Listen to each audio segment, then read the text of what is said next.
Depuis plus de 60 ans, des pilotes militaires décrivent les mêmes choses.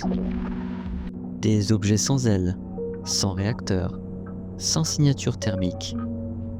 Ils accélèrent sans inertie, changent de direction sans ralentir. Et parfois, ils disparaissent dans l'océan. Les marines du monde entier enregistrent aussi de nombreuses choses parfois étranges. Des anomalies sonores impossibles, des masses en mouvement extrêmement rapides, à des profondeurs où cela devrait être impossible. Officiellement, ce sont des parasites, des défauts sur les instruments, ou parfois simplement le bruit de fond. Mais officieusement, personne n'a jamais su expliquer certains de ces cas les plus étranges. Et puis, il y a ce vieux récit, celui de Platon. Il parlait d'une civilisation avancée disparue lors d'un cataclysme apocalyptique, l'Atlantide. Une légende qui évoque une île engloutie. Elle n'a pas été détruite, ni brûlée, non, simplement engloutie. Pendant des siècles, nous avons levé les yeux vers le ciel pour y chercher une intelligence supérieure à la nôtre. Mais jamais nous n'avons vraiment regardé sous nos pieds. Persuadés que, mis à part certains organismes extrémophiles ou quelques spécificités naturelles liées au grand fond, il n'y avait rien de plus.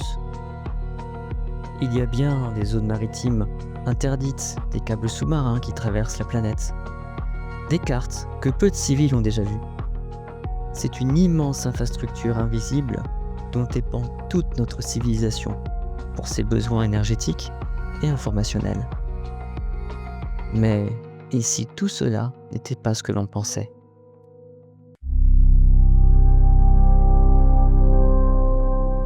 Elias Morel n'aime pas le quart de nuit. Il ne s'y passe jamais rien, et il est souvent seul. À 3h17 du matin, la salle sonore est plongée dans une pénombre verte. Le café a refroidi depuis longtemps. Le silence est seulement troublé par le bourdonnement électrique des écrans. À cette heure, c'est le calme plat, et il lutte contre le sommeil. Soudainement, une forme traverse l'affichage. C'est inhabituel. Il pense que c'est un simple parasite, une fausse alerte. Mais la forme revient, plus nette et plus grande. Elle se déplace vite, beaucoup trop vite. À près de 10 000 mètres de profondeur. Mais c'est impossible. Son cœur se stoppe net durant une demi-seconde. Puis le stress se fait s'emballer, comme si son corps comprenait avant lui que quelque chose d'anormal et de terrifiant était apparu sous ses yeux. Il appelle son supérieur, la voix tremblante et hésitante, la peur du ridicule. Serait-il devenu fou à scruter cet écran radar toutes les nuits? Mais quelques minutes plus tard, le même signal apparaît sur tous les sous-marins militaires du Pacifique. Ce n'était pas une hallucination causée par la fatigue et l'ennui. C'était bien réel. L'ordre tombe. Remontée en urgence de tous les navires sur la zone.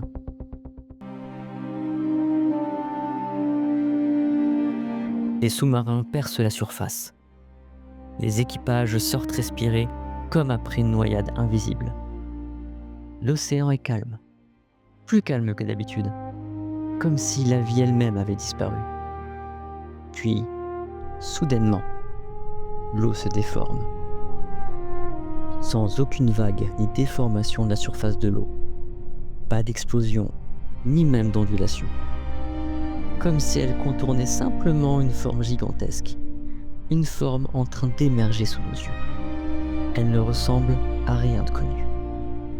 Une structure noire, parfaitement lisse, environ 3 km de long, sans hublot ni antenne, pas même de système de propulsion discernable ou semblant fonctionner. Elle sort de l'eau sans faire de vagues, comme un fantôme. Puis elle reste suspendue au-dessus de la surface, dans un silence absolu. Sur un porte-avions voisin, À 20 km de là, un avion décolle. Un sous-marin nucléaire qui disparaît des écrans soudainement, cela pourrait être le début de quelque chose de terrible, ou bien d'étrange. Arrivé à 10 km, les instruments de l'avion commencent à vaciller. Puis, tout s'éteint.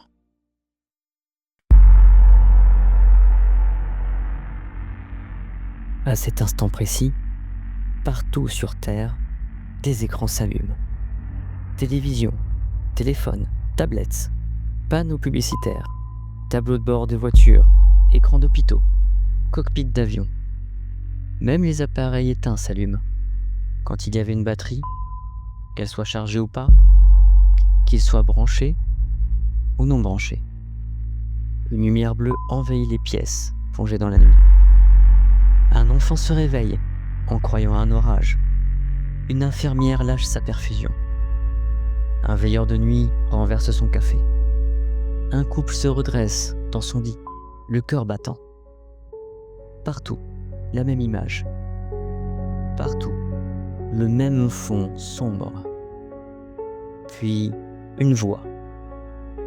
Calme, ancienne, posée, semblant presque fatiguée. Habitants de la surface, vous empoisonnez notre toit depuis des siècles. Cela cesse aujourd'hui. Ce n'est même pas une menace. C'est un simple constat. Les réseaux saturent en quelques secondes.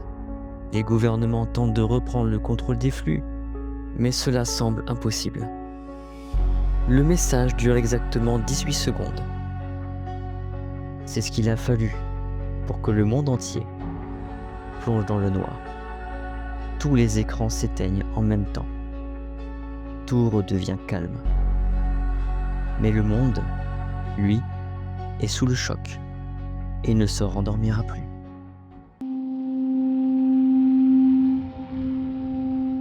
Les scientifiques tentent alors de comprendre, de relier les points. Les ovnis, les anomalies marines, les zones interdites, ces parasites qui n'en sont peut-être pas. Ce n'étaient pas des visiteurs venus d'ailleurs, ils ne viennent pas du ciel. C'est une civilisation bien terrestre. L'Atlantide ? Non, c'est une légende. Nous avions cherché, mais jamais rien trouvé, aucune trace. Mais si elle n'avait jamais coulé, jamais été détruite, si elle avait simplement plongé, il y a 12 000 ans, face à un cataclysme, ils se seraient réfugiés sous la croûte océanique ? Pendant que nous inventions l'agriculture, eux apprenaient à manipuler la gravité. Et soucoupes volantes ne seraient en fait que leurs drones. Le triangle des Bermudes, une zone d'exclusion militaire, permettant le lien avec la surface en toute discrétion.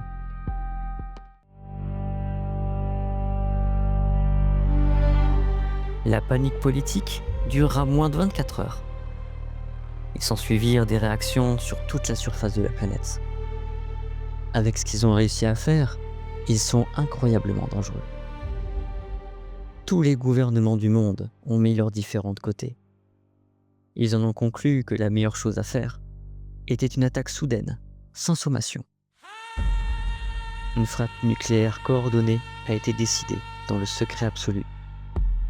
Les missiles décollent de plusieurs continents simultanément.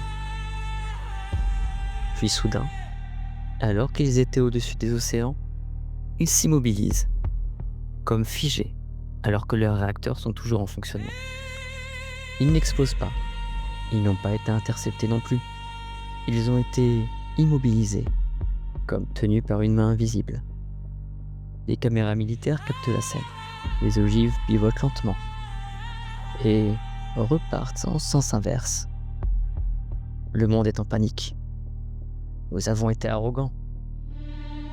Comment avions-nous pu penser que cela suffirait ? Que nous avions ne serait-ce qu'une chance contre eux ? Mais elles reviennent se poser exactement là d'où elles sont parties. En douceur, sans dégâts, sans un mot. Et désactivées. Le message est limpide. Toute violence est inutile. Dans les jours qui suivent, le trafic maritime mondial s'arrête net. Plus aucun porte-conteneur ne traverse les mers. Les câbles sous-marins deviennent des interrupteurs. Internet est ralenti, puis s'éteint par zone entière. Les marchés financiers s'effondrent. Ils ne sont pas détruits, ils sont paralysés.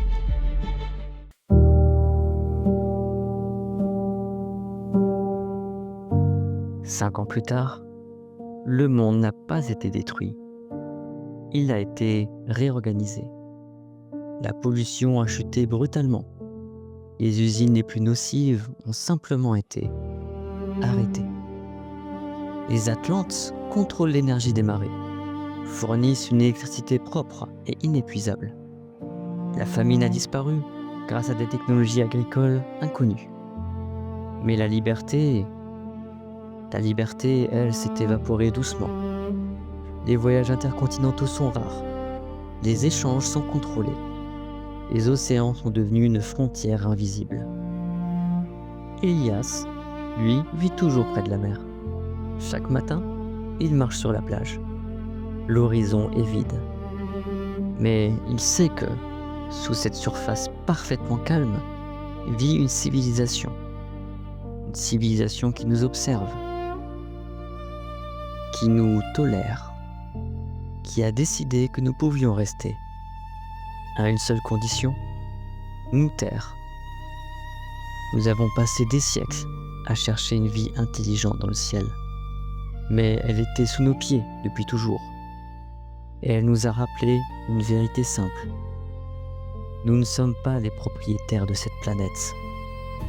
Nous en sommes seulement des locataires bruyants.